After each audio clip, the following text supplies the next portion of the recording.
நீங்கள் இணைந்திருப்பது பிரிட்டன் தமிழ் பக்தி. பணம் கொஞ்ச காலம் காப்பாற்றும், பகவான் எப்போதும் காப்பாற்றுவான். வேதத்தை நாடாப்பதிவு செய்வது குறித்து பெரியவாளின் கருத்து.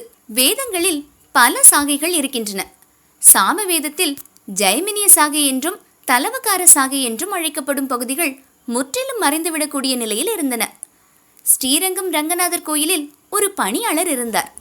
ராஜகோபால ஐயங்கார் என்று பெயர். கோயிலில் அவருடைய பணி இரவில் ரங்கநாத பெருமாள் பள்ளி அறைக்கு செல்லும் போது சாமவேதத்தின் இந்த பகுதிகளை ஓதுவதுதான். குடும்பம் நடத்துவதற்கு போதிய வருமானம் இல்லாததால் பகல் நேரத்தில் ஒரு விறகு கடையில் கணக்கு எழுதும் வேலையை செய்து வந்தார். ஜெயமினிய சாகைக்கு உயிர் கொடுக்க வேண்டுமென்றால் ராஜகோபால ஐயங்காரை காப்பாற்றியாக வேண்டும். அவரையே ஆசிரியராக்கி போதுமான சம்பளமும் கொடுத்து 1963 பாடசாலை ஆரம்பிக்கப்பட்டது.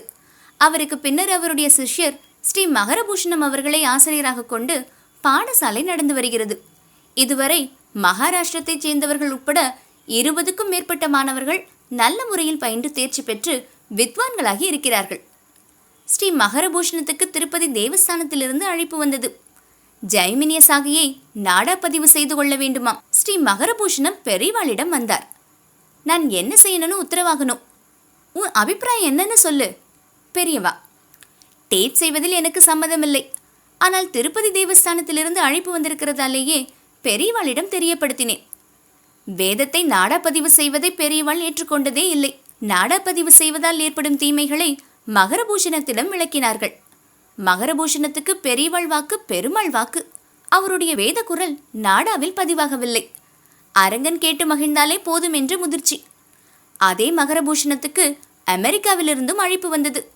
போனால் சில லகரங்களுடன் வரலாம், பல விகாரங்களுடனும் வரலாம். நான் போக போவதில்லை என்று சொல்லி தொண்டன் சமர்ப்பித்தார் மகரபூஷணம்.